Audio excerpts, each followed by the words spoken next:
Shalom et bienvenue de retour en Israël avec Aline. Pâques approche et nous allons faire ici sur la chaîne une mini-série spéciale sur les derniers pas de Jésus. En commençant aujourd'hui avec son entrée triomphale, nous allons également suivre sur le lieu de la dernière scène l'arrestation de Jésus, la Via Dolorosa, le Golgotha, le Calvaire et finir le dimanche de Pâques avec une célébration directement du tombeau vide de Jésus. Et pour m'accompagner dans ce voyage fantastique, j'ai un invité très spécial. Shalom tout le monde! Dites shalom à mon père Georges. Alors, si vous êtes prêts, commençons. L'entrée triomphale de Jésus à Jérusalem commence ici à Bethphagée et continue jusqu'au sommet du mont des Oliviers. Il descend vers la vallée du Cédron et remonte jusqu'à ce qu'il entre à Jérusalem par la porte dorée. Ce chemin d'un peu plus de 2 kilomètres est plein de sens et contient également des messages cachés. D'abord, pourquoi commence-t-il ici à Bethphagée? Cela peut sembler un endroit un peu aléatoire, mais ce n'est pas le cas, bien au contraire. D'abord, nous sommes physiquement proches de Béthanie et nous savons que Jésus vient de Béthanie parce qu'il était hébergé là-bas dans la maison de Marthe, Marie et Lazare. Donc d'abord, nous savons qu'il était dans cette région et il choisit précisément la région de Béthanie et de Bethphagée parce que cette région était pleine de Galiléens. Même en étant en Judée, beaucoup de Galiléens vivaient ici et c'est pourquoi il se sentait également parmi les siens. Et il y a une autre raison. L'agneau pascal, l'agneau qui était sacrifié dans le temple de Jérusalem pendant la semaine de Pâques, il était amené de Bethphagée jusqu'au temple, exactement le même chemin que nous allons faire aujourd'hui. C'est le chemin que Jésus a fait, et c'était le chemin que l'agneau était amené au temple. Et bien sûr, nous ne pouvons pas oublier les prophéties bibliques de Zacharie, mais nous en parlerons un peu plus tard. Je veux d'abord entrer avec vous et vous montrer un peu plus du lieu de Bethphagée. Bethphagée signifie la maison des figues non mûres, et ici se trouvait un petit village à l'époque de Jésus. Jésus ordonne à ses disciples d'aller chercher un ânon, et il l'amène ici, allez au village qui est en face, et là, en entrant, vous trouverez un ânon attaché sur lequel aucun homme n'a encore monté. Détachez-le et amenez-le. Et selon la tradition locale, c'est ici que Jésus monte sur l'ânon et commence son entrée triomphale. Regardez maintenant cette pierre qui est très importante et aussi très différente. Cette pierre était au niveau du sol à l'époque de Jésus. Et lorsque les Byzantins, qui sont les premiers chrétiens à construire des églises en Terre Sainte, décident de construire une église ici, au lieu de faire une église autour de cet endroit, ils creusent tout simplement tout. Ils réduisent la hauteur de tout le sol pour que cette partie spécifique soit mise en évidence. Ils abaissent littéralement tout le sol à l'exception de cette partie, mais cette église a été détruite et pendant des siècles, la tradition s'est transmise de bouche à oreille que c'était ici le lieu de Bethphagée et c'est pourquoi, quand ils ont décidé de reconstruire ici l'église moderne que nous voyons maintenant, ils ont commencé des fouilles archéologiques et ont trouvé les restes de l'église originale. Alors maintenant, je voudrais inviter tout le monde à faire ensemble la promenade de l'entrée du Valo. Allons-y tout le monde.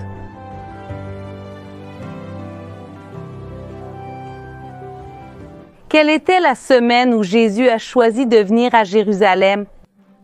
C'était la semaine de la Pâque juive et elle était très importante car c'était l'un des 3 pèlerinages annuels des Juifs à Jérusalem, qui était Pésach, la Pâque juive, Sukkot, qui est tabernacle, et Shavuot, la fête des semaines.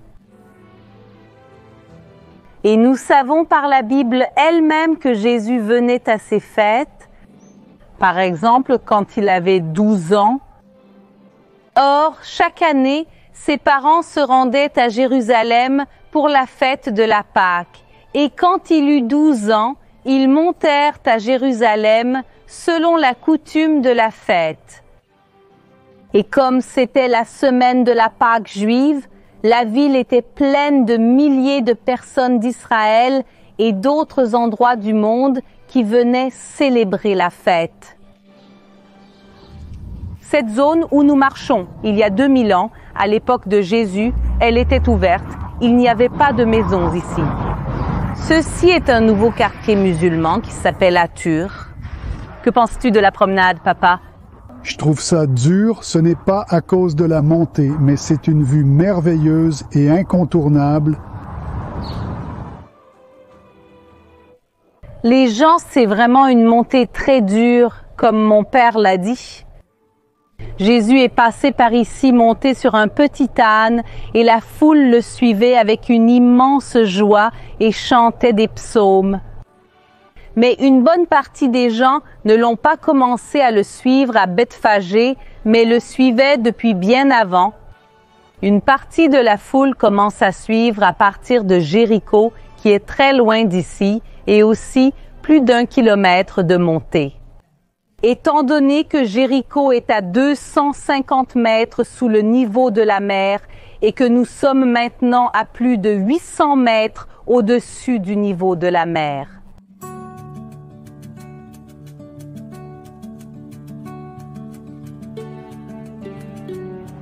Ici à côté, nous voyons l'entrée de l'église de Pater Noster, l'église du Notre Père. Bien qu'elle soit sur le chemin de l'entrée triomphale, Jésus vient ici un autre jour. Nous savons qu'il allait et revenait souvent du mont des Oliviers.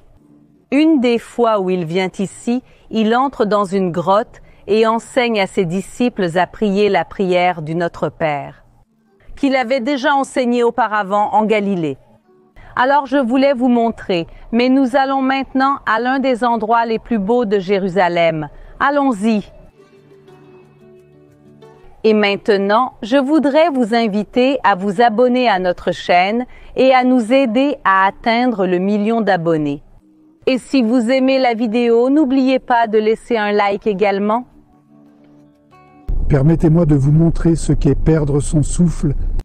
Être ici à Jérusalem, devant la porte dorée, où se termine l'entrée triomphale de Jésus.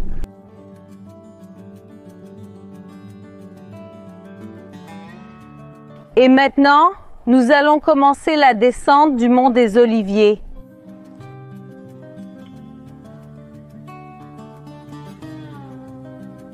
Aline, dis-nous pourquoi Jésus a fait ce trajet sur un âne, pas sur un cheval, un chameau. Pourquoi un âne? L'âne est un animal très symbolique. L'âne symbolise la paix. Quand un roi arrivait en ville et voulait montrer qu'il venait en paix, il montait sur un âne. Et s'il venait à cheval, le cheval est un animal de guerre. Cela signifie qu'il était prêt à faire la guerre. Et c'est pourquoi Jésus montre qu'il est le prince de la paix. Et plus que cela, quand il dit de chercher l'âne, il ordonne de chercher un âne que personne n'a jamais monté. C'est-à-dire, tout ici a un sens, chaque moindre détail de la parole de Jésus. Pourquoi un âne que personne n'a jamais monté? Parce que les animaux qui étaient amenés pour être sacrifiés dans le temple de Jérusalem, qui est en réalité l'endroit où nous allons, juste derrière la porte dorée, ces animaux devaient être parfaits. Nous avons même ce passage du livre des Nombres qui dit que l'animal devait être parfait et mentionne également un animal que personne n'a jamais monté. Et nous voyons donc l'association de Jésus avec les sacrifices dans le temple de Jérusalem. C'est intéressant. Et l'arrivée de Jésus sur un ânon accomplit la prophétie biblique qui se trouve dans Zacharie 9, 9. Réjouis-toi beaucoup, ô filles de Sion. Exulte, ô filles de Jérusalem, voici que ton roi viendra à toi, juste et sauveur. Pauvre est monté sur un âne et sur un ânon. Et Zacharie prophétise aussi l'arrivée du Messie depuis le mont des Oliviers. Et c'est une autre raison pour laquelle ce chemin est si spécial. Voyez-vous, nous marchons ici sur le mont des Oliviers, et pourquoi porte-t-il ce nom? En raison de l'énorme quantité d'oliviers qui existaient à l'époque, et vous voyez qu'il en reste encore beaucoup pour maintenir la tradition. Est-ce écrit dans Luc 19? Voyant la ville, il pleura sur elle, disant « Ah, si tu connaissais aussi, au moins en ce jour, ce qui appartient à ta paix. Mais maintenant, cela est caché à tes yeux, car des jours viendront sur toi, où tes ennemis t'encercleront de tranchées, et t'assiégeront, et te serreront de tous côtés, et te renverseront toi et tes enfants qui seront en toi, et ils ne laisseront pas en toi pierre sur pierre, parce que tu n'as pas connu le temps de ta visite. »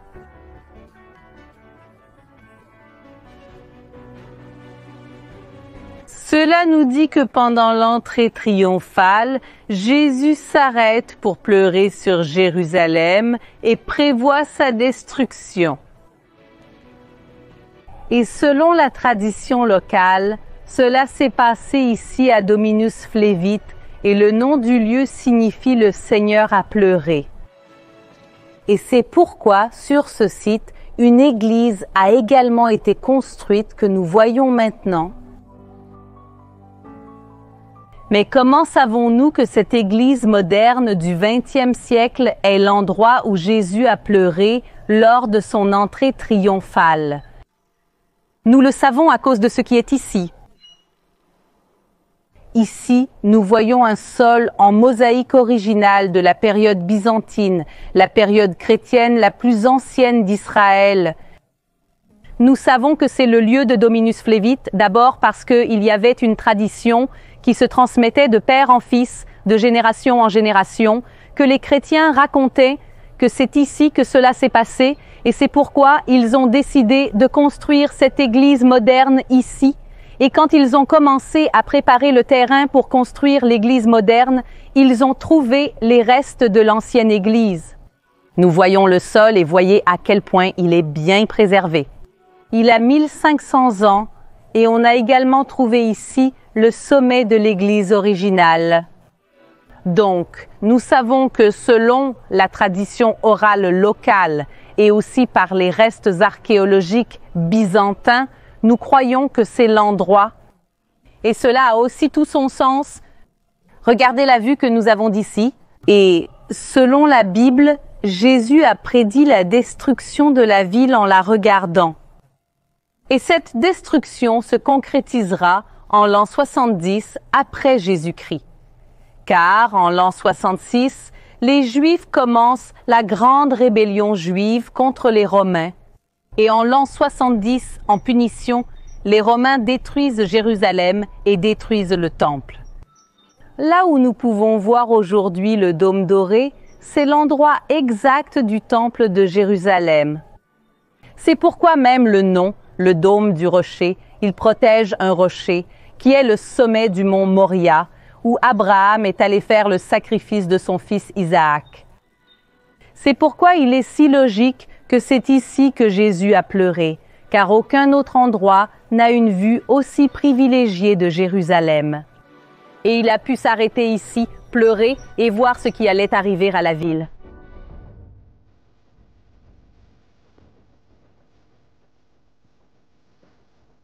Aujourd'hui, nous faisons ce chemin presque seuls, mais ce jour-là, ce dimanche, lorsque Jésus marchait ici, monté sur le petit âne, des milliers de personnes l'accompagnaient et ils chantaient « Hosanna, Hosanna ».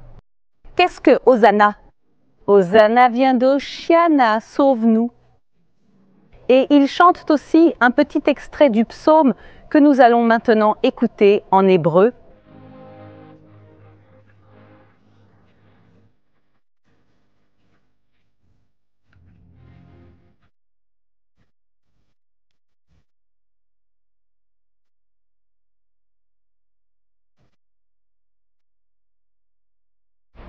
Nous nous approchons maintenant de la vallée de Cédron, mais avant cela, notez qu'il y a ici une autre église.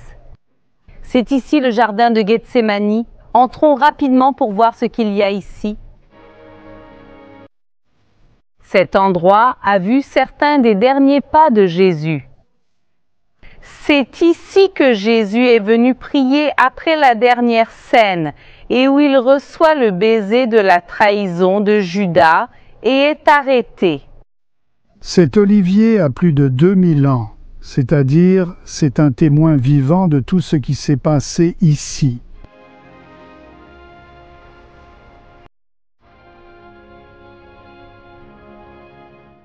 Continuons notre chemin et ici nous voyons déjà le point le plus bas de notre promenade qui est la vallée de Cédron, également connue sous le nom de vallée du roi ou vallée de Josaphat. Et beaucoup de rois y sont passés, comme Melchisédek, le roi de Salem, lorsqu'il rencontre Abraham. Le roi David et le roi Salomon étaient également ici. Et regardez comme c'est incroyable, le roi Salomon passe très près d'ici, monté sur un petit âne. Quand David ordonne qu'il soit oint comme nouveau roi, et le roi David leur dit: prenez avec vous les serviteurs de votre Seigneur, et faites monter mon fils Salomon sur la mule qui est à moi, et emmenez-le à Gion. Et Zadok le prêtre et Nathan le prophète l'y oindront roi sur Israël. Alors vous sonnerez de la trompette et vous direz: vive le roi Salomon. Et c'est exactement ce qui se passe avec le roi Salomon, qui, tout comme Jésus, est un descendant du roi David. Au fond, nous pouvons déjà voir les murs qui n'ont que 500 ans. Les gens, 500 ans pour Jérusalem, c'est peu de choses. La ville de Jérusalem a presque 4000 ans d'histoire. Qu'est-ce qui se passe? La ville a été détruite et reconstruite de nombreuses fois, et dans les guerres, la première chose qui est toujours détruite est le mur. Et c'est pourquoi le mur a dû être reconstruit plusieurs fois, mais certaines parties d'entre elles ont été préservées. La majeure partie du mur aujourd'hui a 500 ans, mais nous avons des parties beaucoup plus anciennes, y compris des parties antérieures à l'époque de Jésus qui font toujours partie. Nous sommes maintenant devant la porte des Lions, l'une des 8 portes que la vieille ville de Jérusalem a aujourd'hui. Mais à l'époque de Jésus, la ville avait 12 portes, et la porte qui se trouvait ici s'appelait la porte des moutons. Car tout près d'ici se trouvait aussi le bassin des moutons, également connu sous le nom de bassin de Bethesda, où Jésus a guéri le paralytique. Mais Jésus n'entre pas par cette porte, il entre par la porte dorée vers laquelle nous nous dirigeons maintenant. Et nous allons aussi comprendre pourquoi il choisit cette porte et non celle-ci. Vous pouvez voir que nous marchons à travers un cimetière. C'est un cimetière musulman, mais il n'existait pas encore du temps de Jésus. Cette zone était ouverte à l'extérieur des murs que nous pouvons voir ici à notre droite. Mais pourquoi Jésus décide-t-il d'entrer précisément par la porte dorée? Premièrement, il donnait un accès direct au temple de Jérusalem, mais aussi pour accomplir les prophéties bibliques qui se trouvent dans Ézéchiel 44. Derrière moi, la porte dorée, également connue sous le nom de porte du Messie ou porte de la miséricorde. Comme vous pouvez le voir, de nos jours, il est scellé et personne ne peut plus entrer ni sortir par ici. Mais à l'époque de Jésus, c'était l'une des principales entrées de la ville de Jérusalem. Et c'était une entrée spéciale parce que c'était l'entrée qui menait directement au temple de Jérusalem. C'est-à-dire que si nous entrions par ici, nous nous retrouvions face au temple. Et encore une fois, toute cette entrée triomphale est très liée à la Pâque juive et au sacrifice. Et la porte a été fermée en l'an 1540 par le sultan Soliman le Magnifique et depuis lors, c'est ainsi qu'elle se trouve et malheureusement, nous ne pouvons pas passer par cette porte aujourd'hui. Bien qu'il soit fermé depuis des siècles, nous voyons encore à quel point cette porte est importante jusqu'à nos jours. Eh bien les gens, j'espère que vous avez beaucoup aimé marcher avec nous lors de l'entrée triomphale de Jésus. Il ne nous reste plus qu'à souhaiter à tous une joyeuse et bénie Pâques depuis la Terre Sainte. Alors les gens, joyeuses Pâques à tous, une Pâques très bénie. N'oubliez pas de vous abonner à la chaîne et d'appuyer sur la cloche pour que vous ne manquiez aucun épisode de cette mini-série. Très émouvant et suivant les pas de Jésus ici à Jérusalem, un gros bisou et on se voit. Shalom à tous.